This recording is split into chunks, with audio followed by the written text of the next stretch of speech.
Salut à tous, c'est Franck, je suis de retour et aujourd'hui on se retrouve pour une nouvelle vidéo, pour un nouvel enseignement concernant un thème précis qui je trouve n'est pas assez abordé aujourd'hui à l'église, mais il faut en parler. Parlons le danger de l'évangile de la prospérité. Maintenant déjà, pour pouvoir attaquer ce thème-là, il faut déjà savoir de quoi on parle. Nous allons nous intéresser à la définition de l'évangile de prospérité. Donc pour pouvoir justement définir cela, il y a un verset que j'apprécie particulièrement, qui nous décrit ça parfaitement. 2 Timothée 4 au verset 3 nous dit, « Je dis, car il viendra un temps où les hommes ne supporteront pas la saine doctrine. Mais ayant la démangeaison d'entendre des choses agréables, les hommes se donneront une foule de docteurs selon leurs propres désirs. Détourneront l'oreille de la vérité et se tourneront vers des fables. » Qu'est-ce que c'est que l'évangile de la prospérité? C'est exactement quasiment tout ce que je viens de vous dire. Parce que même l'évangile de la prospérité a été prophétisé dans 2 Timothée 4 au verset 3. C'est pourquoi il faut faire attention. Qu'est-ce que c'est que l'évangile de la prospérité? L'évangile de la prospérité vous dira que ce que vous avez envie d'entendre. Tu auras le mariage. Tu auras les enfants, tu auras ceci, tu auras cela, mais ne te prêche pas que tu dois changer de comportement.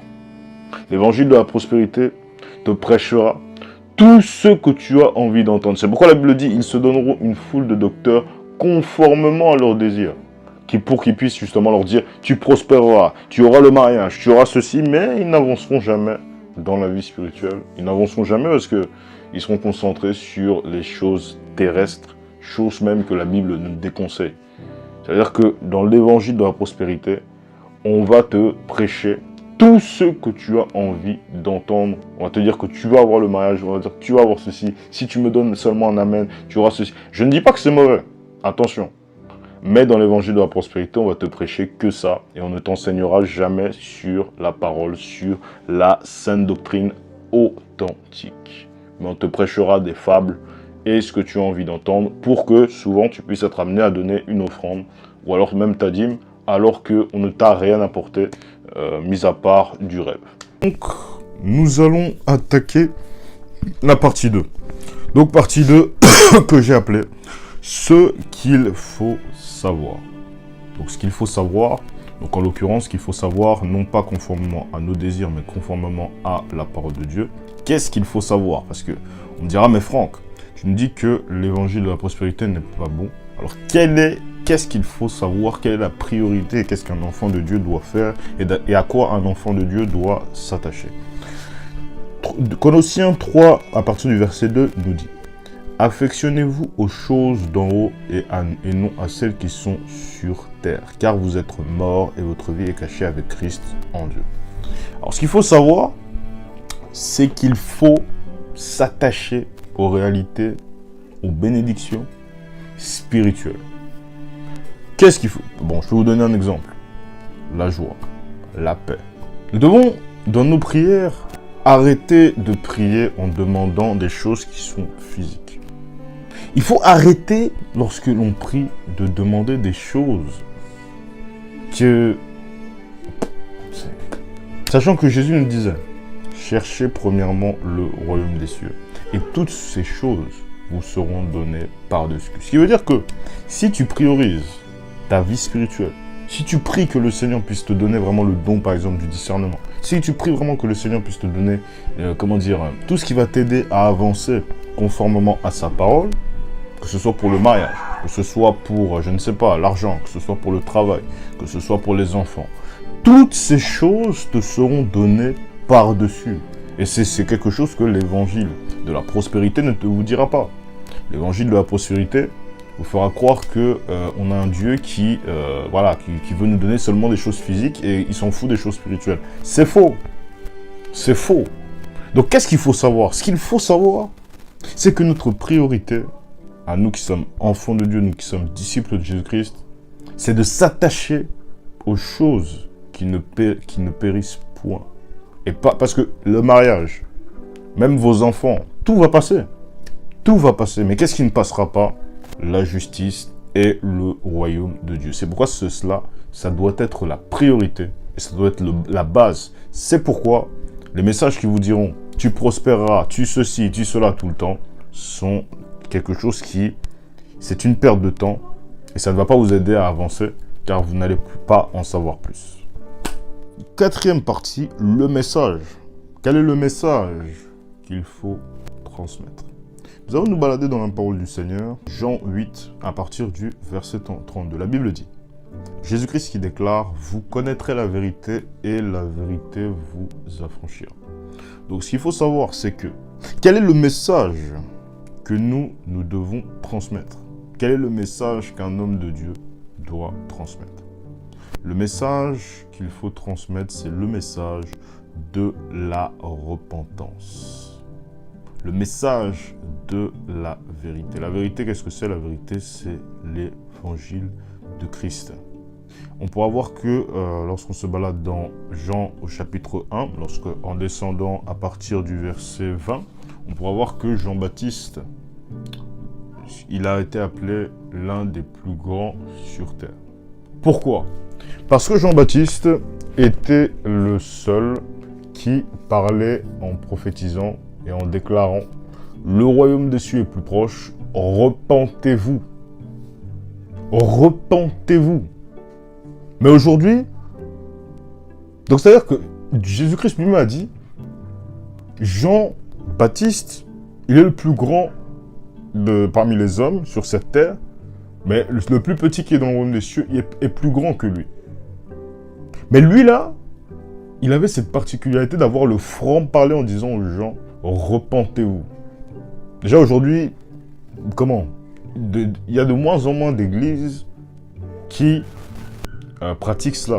Parce que lorsque tu dis aux gens repentez-vous, abandonne le péché pour pouvoir voir la gloire de Dieu dans ta vie, bah c'est ce genre de message que les gens n'aiment pas entendre. Parce que ça fait mal.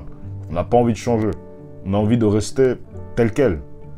On a envie de rester, on a envie de demeurer dans le péché. C'est pourquoi ça confirme 2 Timothée 4 au verset 3.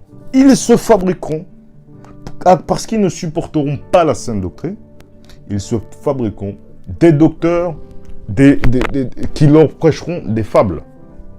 C'est pourquoi, nous qui sommes enfants de Dieu, quel est le message qu'il faut transmettre? Le message de la vérité qui est l'évangile pur et authentique. Qui ne te dit pas seulement ce que tu as envie d'entendre, mais qui dit ce que tu dois entendre. J'aime beaucoup cette phrase. J'aime beaucoup cette phrase. Parce que, car Christ lui-même, nous dit « Je suis la vérité, le chemin et la vie ». Je suis la vérité.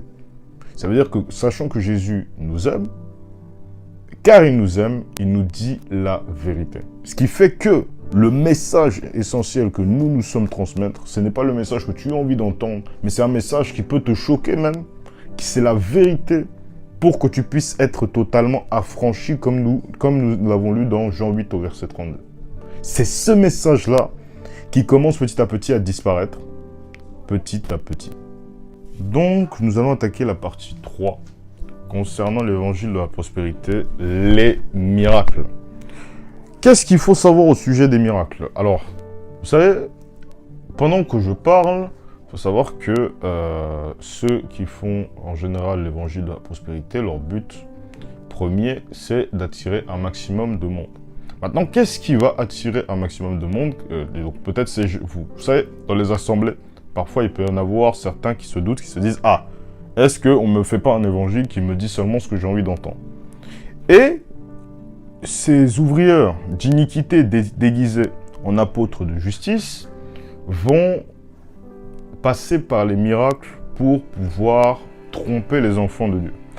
Donc, pour pouvoir confirmer mes propos, nous allons nous balader dans Matthieu 7 au verset 21. La Bible nous dit « Ceux qui me disent « Seigneur, Seigneur » n'entreront pas tous dans le royaume des cieux, mais celui-là qui fait la volonté de mon Père qui est dans les cieux. » Bon, déjà, comment est-ce que tu pourras réellement faire la volonté de Dieu si on ne te prêche pas la parole, mais qu'on te prêche seulement ce que tu as envie d'entendre, qu'on te prêche seulement que tu auras l'argent, qu'on te prêche seulement que tu vas avoir les femmes, qu'on te prêche seulement pour te dire que tout ira bien. On va aller encore plus loin. Verset 22. Plusieurs me diront en ce jour-là, Seigneur, Seigneur, n'avons-nous pas prophétisé par ton nom? N'avons-nous pas chassé des démons par ton nom? N'avons-nous pas fait beaucoup de miracles par ton nom? Jésus dit, alors je leur dirai ouvertement, je ne vous ai jamais connu, retirez-vous de moi. Vous qui commettez l'iniquité. Je le répète, vous qui commettez l'iniquité. Ce qui veut dire quoi? En fait, dans ce verset-là, on a tout. On a tout. Ce que tu dois savoir, ce qu'il faut faire, et ce qu'il faut comprendre, c'est que les ouvrières d'iniquité peuvent faire des miracles au nom du Seigneur Jésus-Christ.